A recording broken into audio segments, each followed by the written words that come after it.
we're gonna start this. Okay, we're gonna start, and you'll introduce them. I'm gonna introduce them, and if it's not them, We'll start over. Okay. Okay, now you band, start playing the song for these guys, and then Rob's gonna. ladies and gentlemen,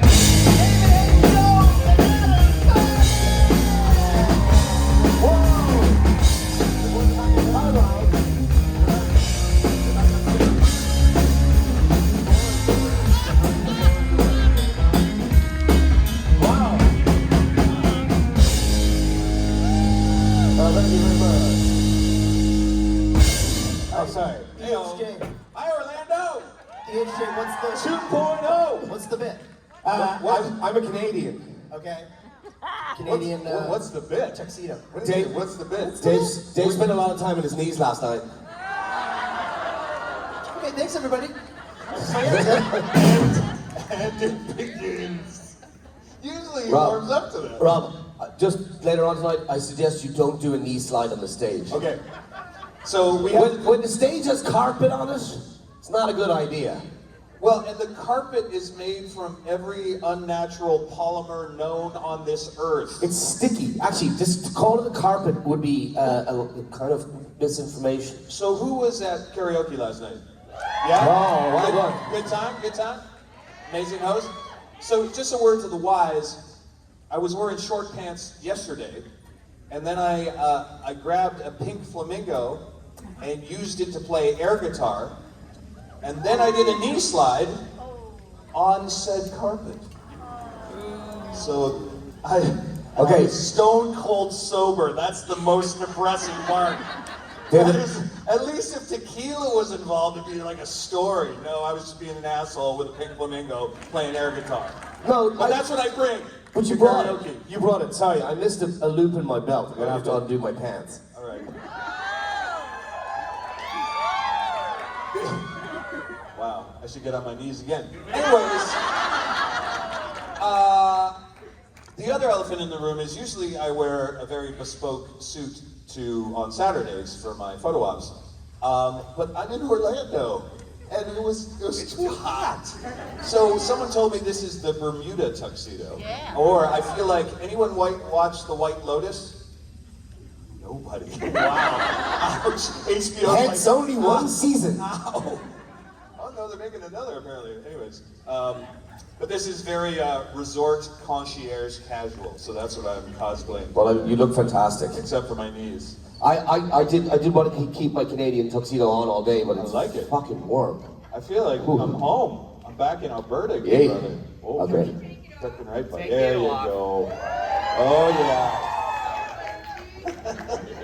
They're congratulating that your limbs still work. These jeans, like in this heat, they have to be peeled off like Ross and Friends. Dude.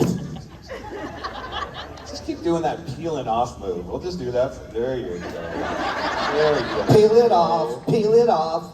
There you are. Okay, so who was here yesterday that was at the top of the queue? Okay, well there you go. Hi, how are you? Oh, How's good. it The going? lines are full already. Let's annihilate some questions. Let's do it. Hi, how are you? Hi, I'm doing good. How are you? Very well, thank you. My name is Summer. I wanted to say that your guys' panel yesterday was very chaotic. It seems that you guys don't have a lot of limits. Also, Herogasm just came out, where there wasn't a lot of limits. Okay. So my question to you is, what are your limits? No, ain't no. Like on television, is there something that you just would not do? We actually kind of got a similar question last time Yeah, in at Chicago. our panel, and everyone sort of jumped to pedophilia, obviously for obvious reasons. No. I mean, no joke. Oh, I thought there was going to be a joke there. Well, no, but then what we sort of came to, and I'll say it kind of again. Again with the words. Everything for me. It's double entendre world, always here. Is it really depends on story or how expensive the joke is. I believe in Basically, if they pay you enough, you'll do whatever the fuck they well, want. no, I mean I've turned lots of stuff down that I didn't think was appropriate. Like for me, where I was playing a very religious character, and it just wasn't ironic or wasn't serving the story in the way I thought to. It felt like propaganda. So here's the thing. I think the thing is, if the story, like this, The Boys is so brilliant because it's so clearly the ultimate in off-color satire. But they push the boundary to show the ugliness and the hypocrisy and the monsters that live among us in pop culture and society right now. So it's kind of brilliant in how is it sort of pushing that envelope. Now, a lot of people don't like The Boys. I love it. It's my favorite. Even if Kripke wasn't involved, and now Jensen, It wouldn't exist. No, like I would still love the show, right? So that's not a pander, but I know it's not for everyone. Long story short, I think if the role and the character and the joke and the irony and the purpose of the storytelling is warranted, I don't think there isn't anything I would do. That's in fictitious life. Yeah, well, it's a hypothetical question. I'm a very law-abiding citizen, David Haydn-Jones. I am much more like my Hallmark single dad in real life than Mr. Catch. Bullshit. Well, right, it's like you said, there's actors who play, pedophilias and offenders and things like that, and it's to tell a story. But Yeah. like you said, there you have your limits. Well, I don't really have one either because I echo all of David's sentiments there. And but do you remember the very recent? Was it in Florida that guy and his kidnapped his girlfriend and murdered her, and then he died, and he was found by the FBI. They're already making a movie about that. And my wife got an audition to. Sorry if you mind me telling the story. That's to Chris's camera. To my wife. Basically, she got offered to audition for the role, and she said, absolutely no way, it's fucking too soon. That's literally too soon. And so I suppose that's the only one I can really think of that merited. Did anyone watch The Staircase on HBO? Yeah. Or watch the original documentary? I watched the documentary. Yeah, I watched the documentary. That one's a weird for me too. That's actually a really interesting question. How much would I want to play a person that's still living? I think the time span matters. I don't know if I'd feel comfortable playing a living human unless that person was actively wanted to be involved in me having discussions with creating them. Like what's her name who played Pamela Anderson? Wasn't she supposed to be involved in that Pammy and Tommy movie? Yeah. And then she goes, actually no, I'm not. Yeah. Didn't Al Pacino play Phil Spector and he's in jail still? Is he still alive, isn't he? Or is he dead now? He died, yeah? Okay. Poor old Phil. Yeah, so that's an interesting quandary. That too, playing a real person, living person, and without their consent. Yeah. That's interesting to me. Getting their consent and collaboration. I don't think I would do that in any other way. Well, it's interesting you should say that because the character I played on this show called State of Happiness, which is like about the oil business in Norway back in the 60s and 70s, and it was a real guy called Ed Crump, who was a Texan. And so I did some research and I found a little bit of Ed, and he was instrumental in the discovery of oil in Norway in the late 60s, and I was playing him, so I asked production, could I contact him? Oh no, first of all, I contacted this woman that had done a kind of a massive interview with him about 10 years prior. And he was in a home then, he was in his 80s then.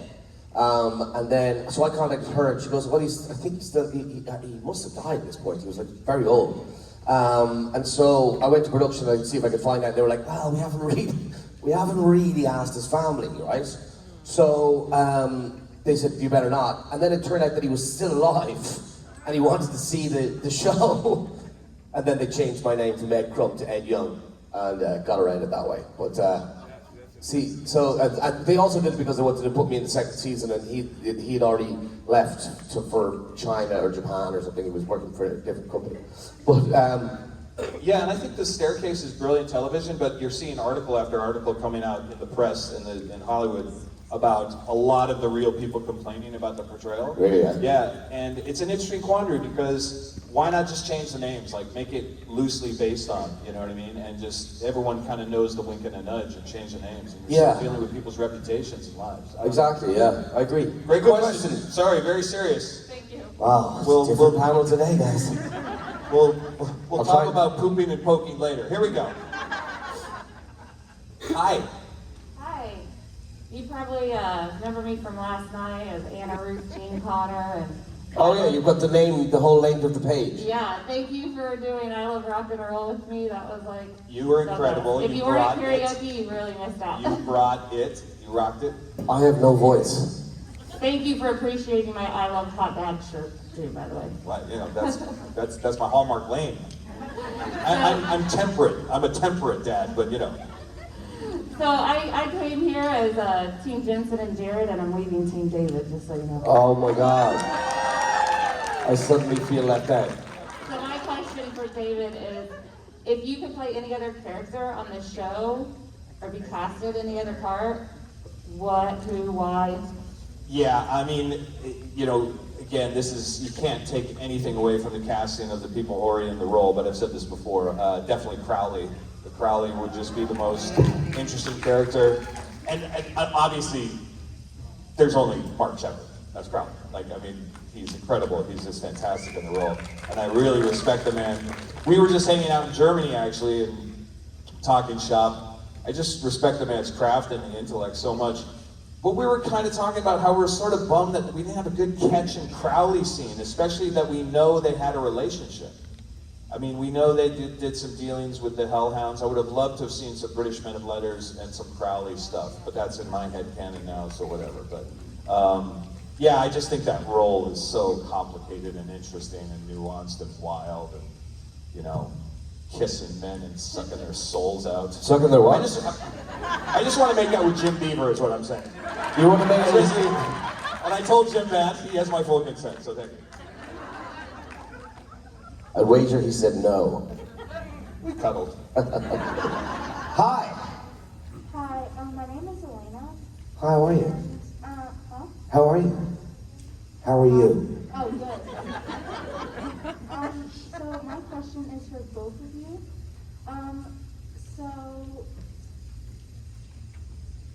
Oh, sorry. Okay. I wasn't walking away. I can only hear you better from here. This is the monitor. Go. Okay. No pressure. So if you were to bring back anyone from the dead, who would it be?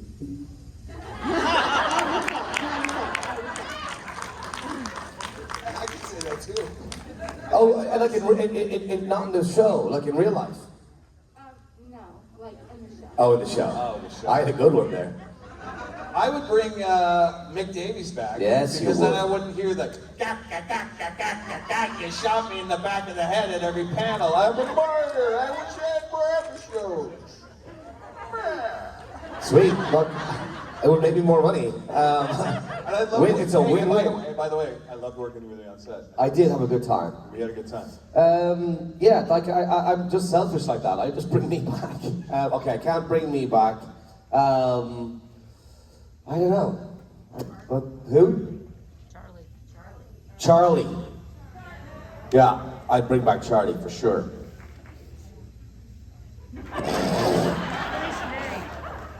Do you need to what? Do you need to know why? Just cause.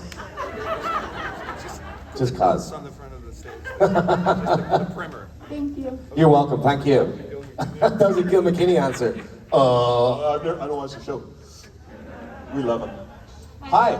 Hi, my name is Priscilla. I'm about 15 minutes from here, so my question is going to be Disney related. Fantastic. Nice. All right. If you were to pick a Disney villain, prince or princess for your character, who would it be? And can you do a 5-second improv? Oh, jeepers. Wow.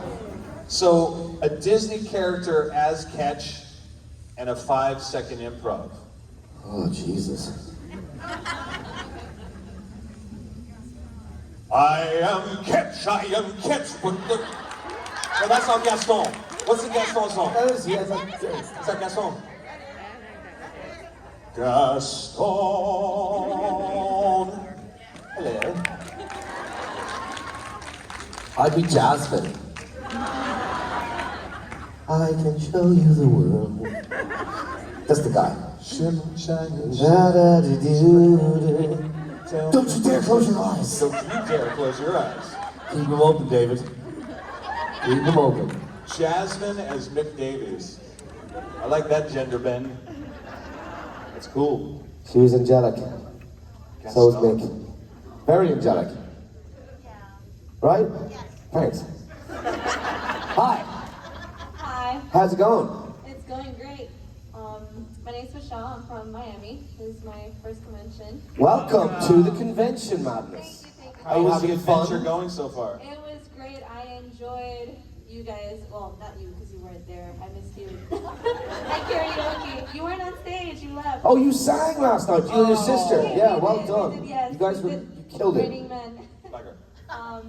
So my question, if you guys had an alter ego and it didn't clash with who you are now, and you could just be anything, what would it be? And I need you to act it out, please. Please. Dance, monkey, dance. We're encouraging this level of behavior. And because you haven't been here Now, are before, we talking we won't about- chastise you. Are we talking about us as the humans, the actor You can be humans that you're anything seeing? your little heart desires. But in life. Yeah. So what would be your alter ego? Like what kind of person you would be? Would you be more like Ketch? I would like Would you be no. I more would. of a dick? I would like to. Just use your imagination. I have Oh, it. okay. I have it. I would be a helicopter pilot in the wild bush of Alaska and the Yukon territories.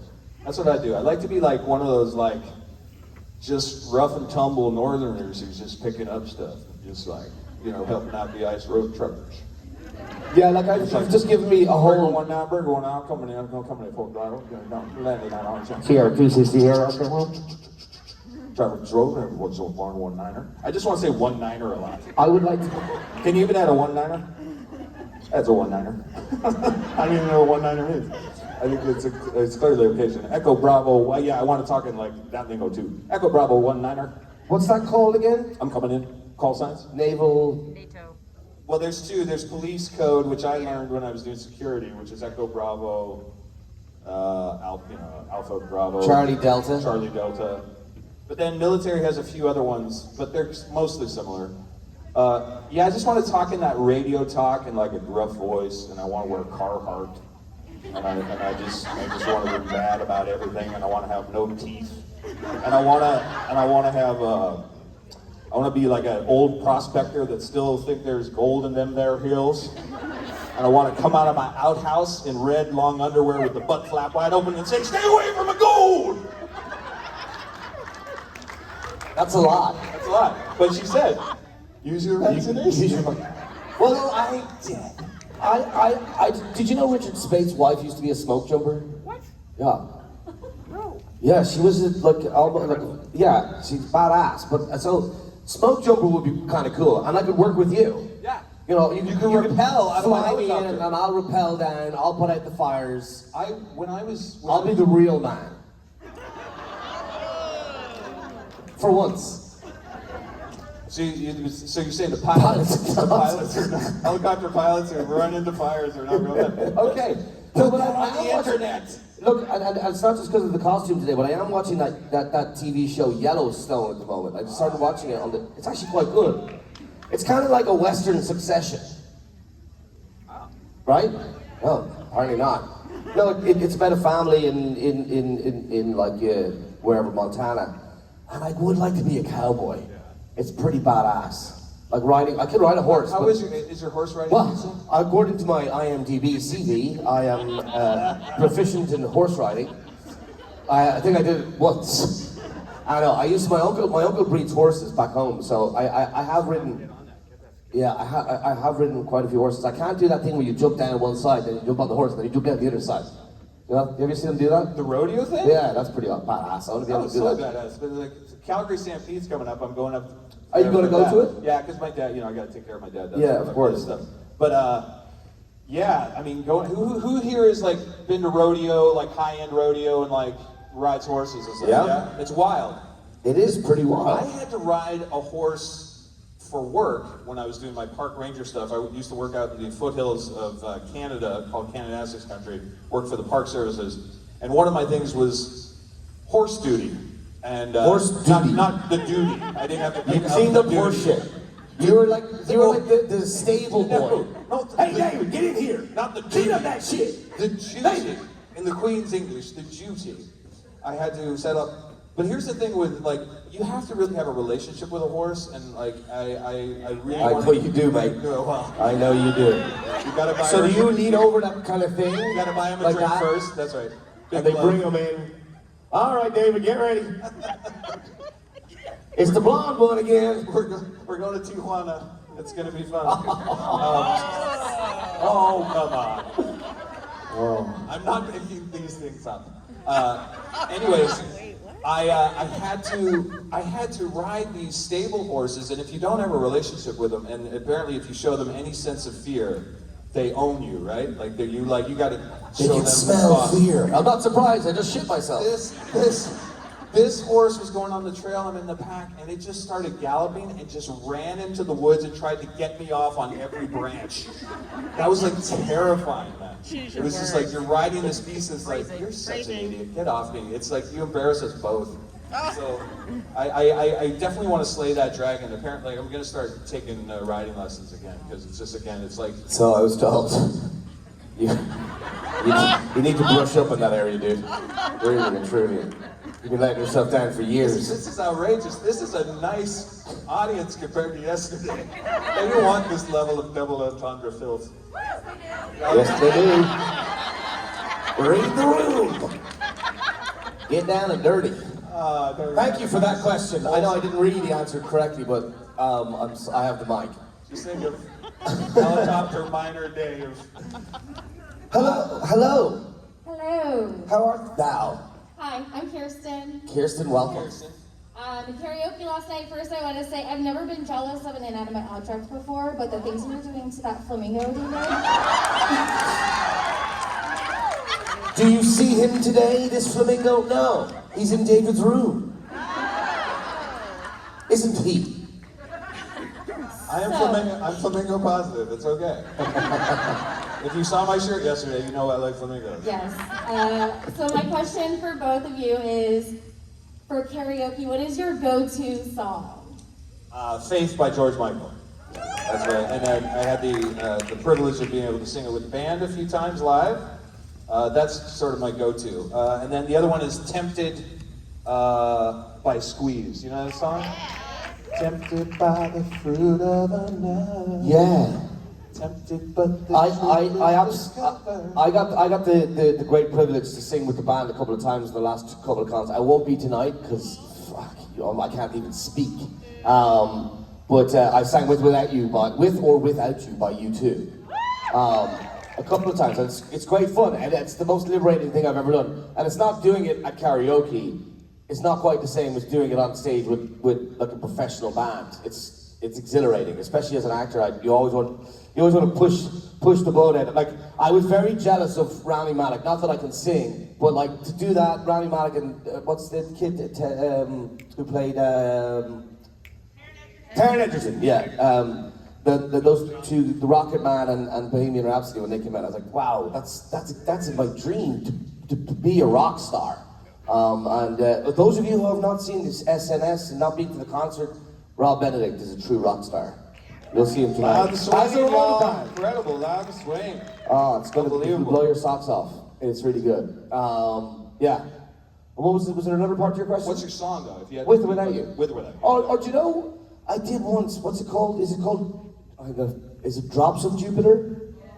Yeah. Yeah, I did that once. I didn't kill it. I was terrible. That was awful. But that's the thing about what was the karaoke, song you did though? The song you did last time in Chicago? Oh geez, let's not talk about that. It was brilliant. No, it was great. It was they yeah, that's right. The band dared me basically while I was in Germany and like on lack of sleep to do Fuck You by CeeLo Green. And it was an adventure. I felt like Icarus and I flew too close to the sun. But it was lovely because it was safe space and we tried something out and we just went for it. Dude, it was great. It was wild. It was really good. And I loved how energetic and how much punch you gave into the fuck yous. Yeah. I thought you were talking to me, really. No, we've never dated. Like, in public. Thank you. Hi. Hi, my name is Kathy, and this is my first convention. Congratulations. Welcome. How's it going? Thanks for coming down. It's been so awesome. I want to thank you for dancing with this somebody. Oh, I see you. Oh, It was somebody. a blast, so thank you guys. My question is kind of a two-part for David. Okay. So you obviously don't have a posh British accent. So where were you inspired? Did you have to do vocal coaching for that? And then, for your character, how did you channel that kind of sociopath with a soul kind of vibe that you had? Did you say with a soul? Oh yeah. Well, you know, let's not hate on the catch positive folks out there. You're allowed to have. No, I love your character. Thank you. I No. just thought like you were still redeeming it. I like that people can say that out loud now. There was a time when you couldn't say you like guts at all. Yeah. Well, that's a great question. So I've said this before, and I'll try to give you the Cliff's Notes version. So they went through a variety of different accents they wanted this guy to be in my audition Well, process. first of all, our accents were flipped. When we first auditioned, I was the posh guy, and David was the Cockney kind of. And then I was sort of a biker. I went in like, I was sort of more like from the boys, Butcher. Yeah, so leather jacket and the full beard and the hair, and I was like, yeah, you fucking cool. But not a supernatural, but yeah, it was a bit of this and a bit of that, right? And then they were like, no, we want. Sagrishi gave the note. He said, we want Monster Bond. So those two words. So we want the supernatural version of James Bond as a monster hunter. So that's cool. So I have a very posh uncle named David, and he is literally one of the last RP speakers. They estimate there's about 3 to 5% received pronunciation people who speak the old school Queen's English in the UK. You know, Oxford, Cambridge, and I was like, and my Uncle Dave really is legitimately one of the old posh, toffee-nosed chinwaggers. He's like, right, good, yes, right, quite. Oh, good, right. So I had that sort of in the back of my brain, and then I was a huge Star Wars fan, and so Grand Moff Tarkin had a bit of a sprinkle in that, and the old David Lean villains, and then I sort of appropriated like Magwitch. Yeah. And then Roger Moore's James Bond became my sort of the posh but slightly Americanized, flattened out. So that's how I came up with Ketch. And literally before I went into my last audition, I just said simply to myself, I was in my full tuxedo, and I just said, Bond. James Bond. And I just walked in, and then Ketch was sort of born. And we figured it out along the way. And then in terms of the sociopathy, wow. I just murdered a lot of people in my spare time. I thought like totally method. I mean, it's gonna be great. I made sure there were super bad people first. Yeah, well. But here's the thing: you don't play sociopathy. You build beliefs. It's called building rapport and beliefs, at least in sort of the training that really reacts to my mind. So we all know what religion is, we all know what belief is, we all know what ideology is. So I just built that very strong belief system, and also he says things in the script like, I'm not an ideologue, I'm a soldier. When we know that he's been brainwashed and he's in a military situation, in his mind, he's been bred and trained and brainwashed into just doing as told. Now, as we saw the cracks begin to show, your cracks showed up much faster, much quicker. Yeah. But for Ketch, they were always a little bit there, but it was always tamped down, right? So that's how you sort of play. You just play what's their belief system, what's their paradigm, right? And how are they going through life? And so then you just try to play the truth of that. And then the audience, in context, goes, what a fucking asshole. What a dick. I hate that guy. I want to punch him in his toffee-nosed face. So yeah, your job is not to. That makes sense. Your job is not like if you're playing a villain. Your job is not to play a villain. Your job is to play the truth of the character and let the audience portray whatever feelings they have upon. As you said, you always like to Catch. Our characters were quite juxtaposed. Obviously, I wasn't in it nearly as much as David was, but like they had a lot of similarities. But they grew up in the same establishment.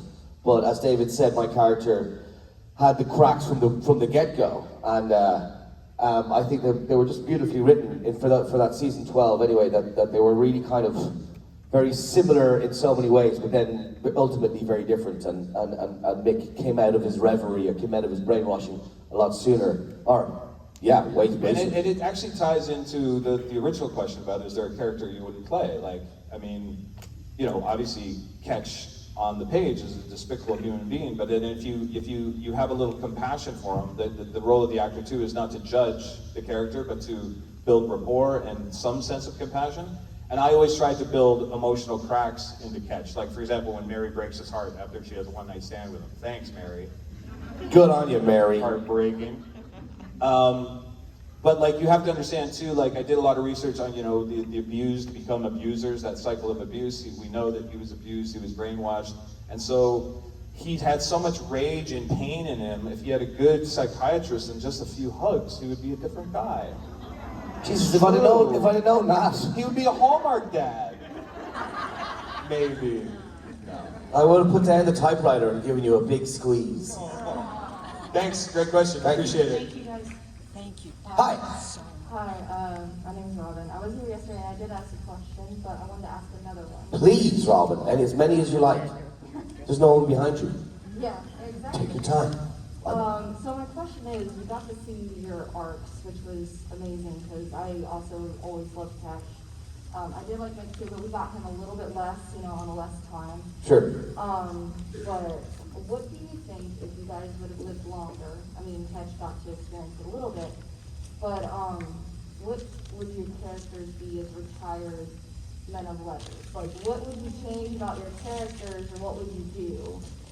Well, I wouldn't change anything about my character. Like, you know, obviously, as an actor, I wanted to be in the show a lot more, and I really loved playing it. But as I said yesterday, like, he had a fairly complete arc. But yeah, like, if they, you know, what would I change? I'd give him eyes in the back of his head. I would, but as, like, I think, you know, Mick really wanted to be a braver hunter. And refine those those skills that I think, not that he was lacking. He was more of an academic, obviously, and I think he jonesed a lot for to be better with a gun, put it that way. And I think he would have, if he had lived longer, that's the kind of side of him I would like to have seen him explore a little bit more. Yeah, like I've said this sort of my headcanon fantasy before, but I love the idea if Ketch had lived and the boys had both lived, or, you know, the tragic end hadn't happened. I've always been fascinated by the idea of, if there was a British Men of Letters, was there a Japanese Men of Letters, or a Brazilian Men of Letters, or like an international Men of Letters organization that finally, after the sort of the toxic debacle of the British invasion in America, what if they actually made peace, and Ketch and the boys and, you know, a bunch of others were able to reunite the Men of Letters globally and have like a force?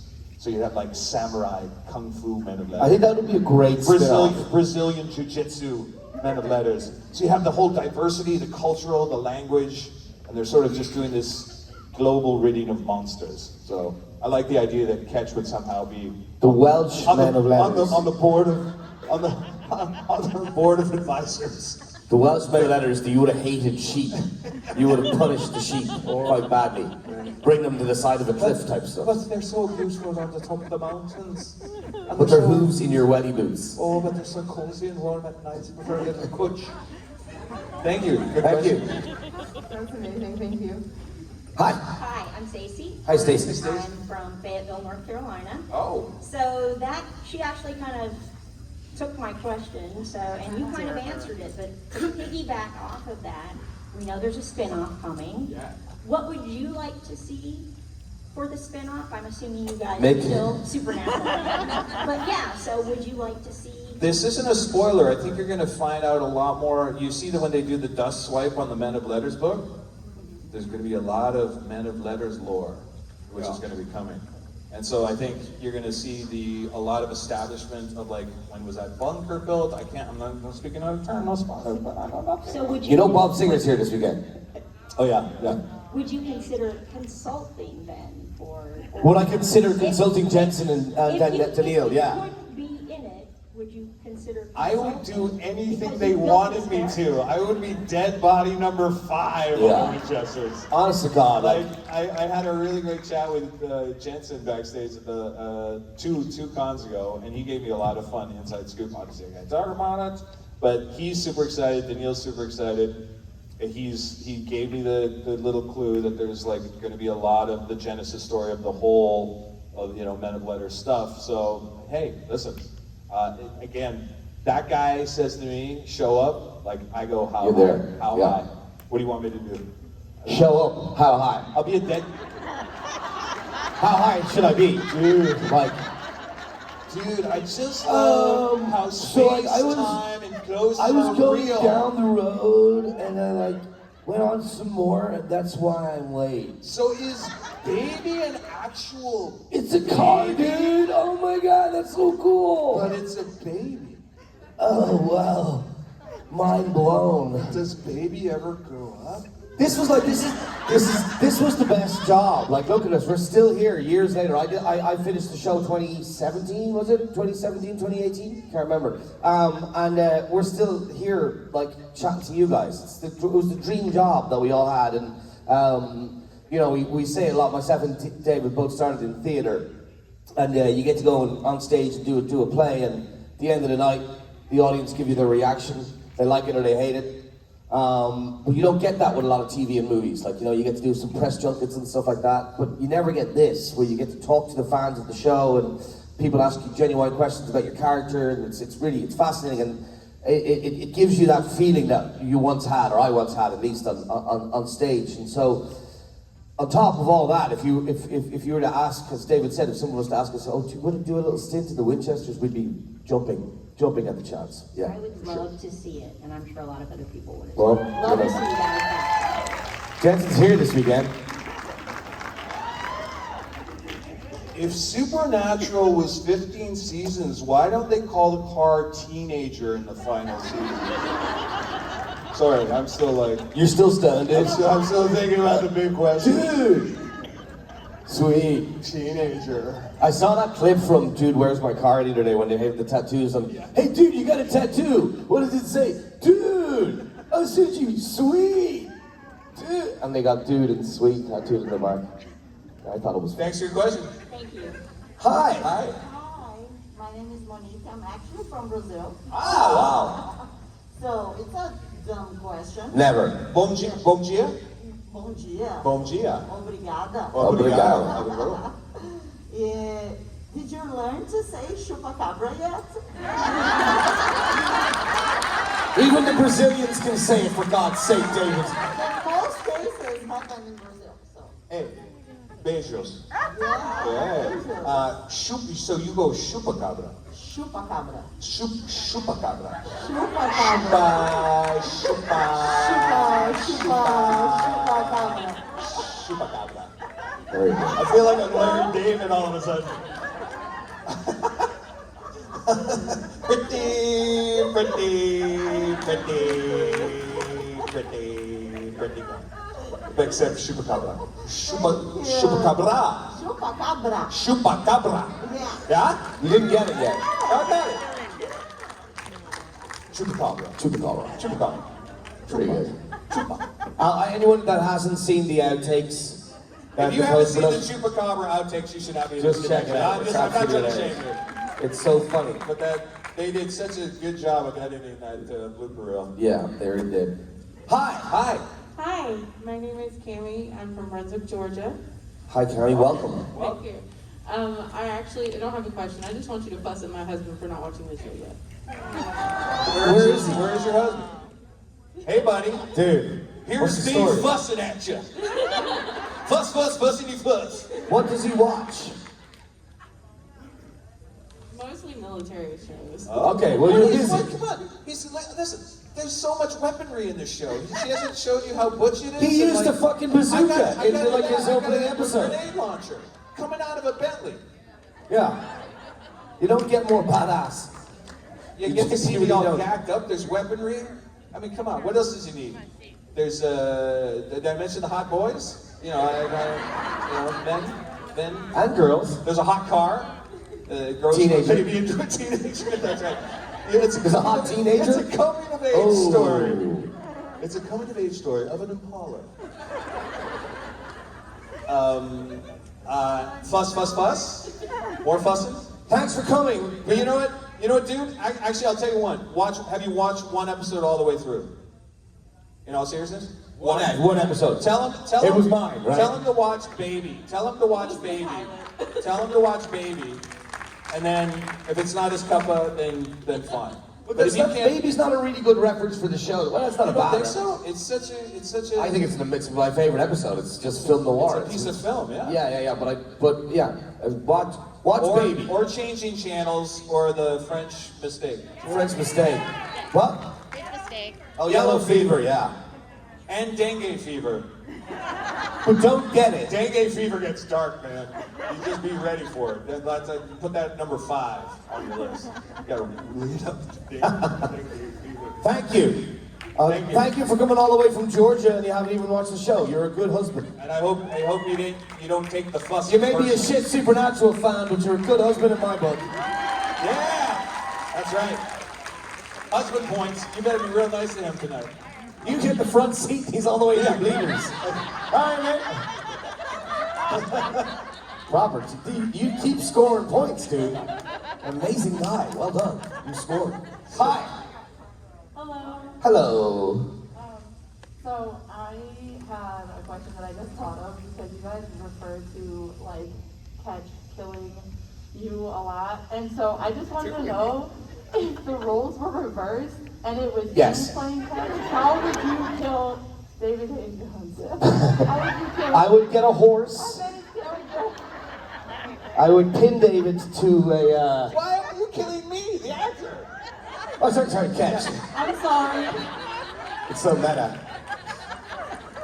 And yeah, he would Stay away from the gold. Death by Stallion. No, he deserves it. No, he deserves it.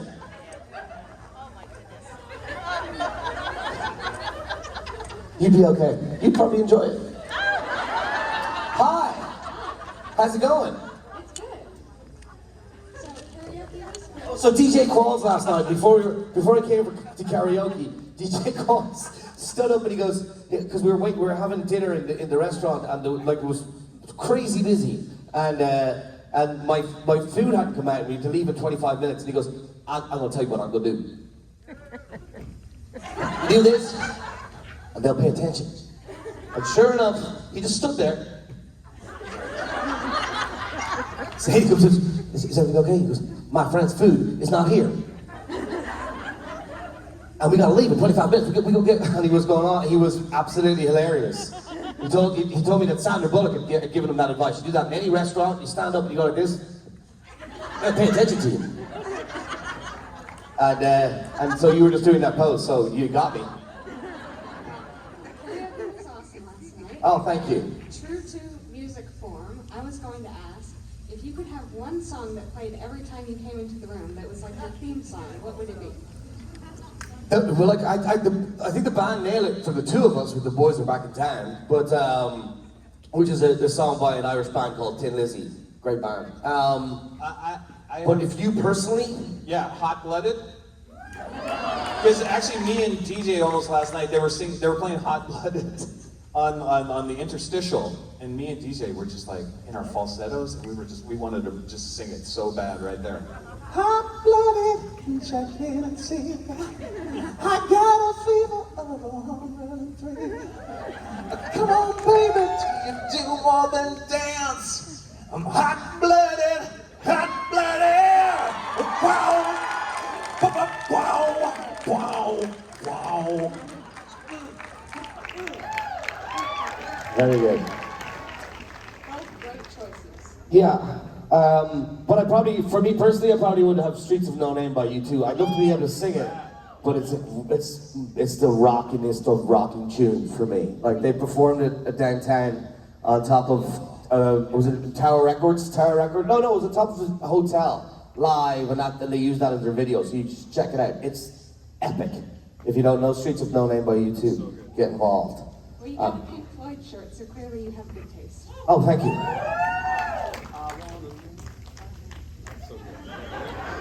I want to hide. Hi. Or you're not bad. You're hi. You should just ask any question. We have. When are you leaving the stage? Okay, we gotta drag this one out. question. No, I don't mean physically. I mean we gotta drag out your question. Hi, my name is Susan. Hi, Susan. Susan. And I have a question for both of you. Perfect. And I find it's very helpful in learning more about somebody's personality. Oh, gee. What is your most prized possession in the whole world? Aside from people, what material object is your most prized possession? Ooh. I am, this is gonna sound corny, but I'm just gonna speak my truth. I have really tried hard in the last 10 to 15 years to become more of a non-materialist and a minimalist. So I've actually been, because I have hoarders in my family, and I also lost all my stuff in my early 20s on a very bad move to California. And so when you lose all your stuff, you know, like you really... How did you lose it? Hold on, you lost it? Like Oh, this is a story for another time. An illegitimate moving company. Ah, they stole your shit. Do you remember that in the? Do you remember in the late '90s and early 2000s? There was this whole scandal going about, like, because the moving companies weren't bonded. What they were doing is they were taking your stuff, putting it in storage, and then auctioning it off and closing down their phone numbers.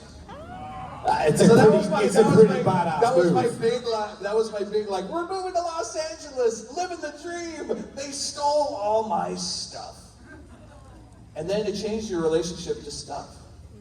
And then when you have a house fire and a flood in your family, and then you have some hoarder tendencies, you're just like, I don't know if I want to be that emotionally invested in stuff. But I will say this, unfortunately, as much as I don't want to say it, I could not do this job anymore without my laptop and my iPhone, because literally I have to audition on the road all the time to try to get new jobs. So, and literally it saved me through the pandemic, through cameos. I think so. I have to give those robots my indentured servitude. Actors by their nature are like nomadic or peripatetic, you know. So you're moving all the time, and so it's easier if you don't have a lot of shit.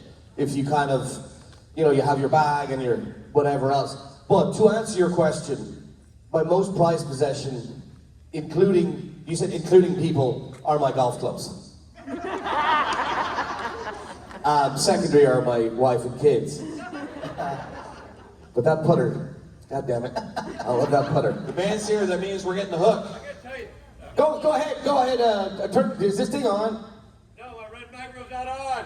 All right, not on.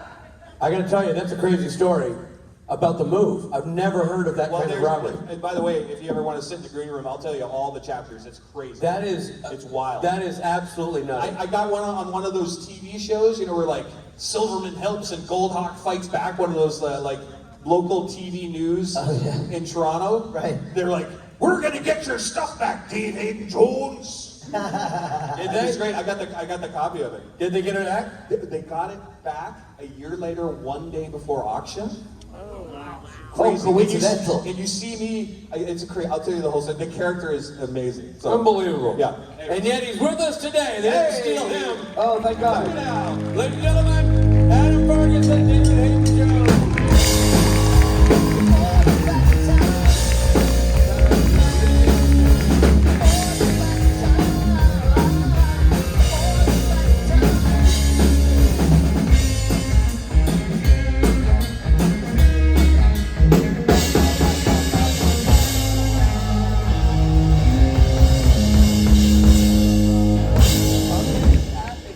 Time and autograph time. Auction and autograph, the two A's of the con. It's auction and autograph, two A's of the con. Auction and autograph, two A's of the con. Auction and autograph, two A's of the con. All right, so get ready for your auctions and your autographs and merchandise. And your merchandise. Oh, that's right. Loudon Swain, I just found out, has recorded several albums. And all of them are available here in the merch room, which is short for merchandise. You can get t-shirts and albums and all kinds of fun swag. And we're going to be playing out there in the merch room, Oh. playing a few songs. If you want to come by and check that out. great, and a little jam session with the boys in the band. Awesome. All right, everybody, we'll see you in a bit.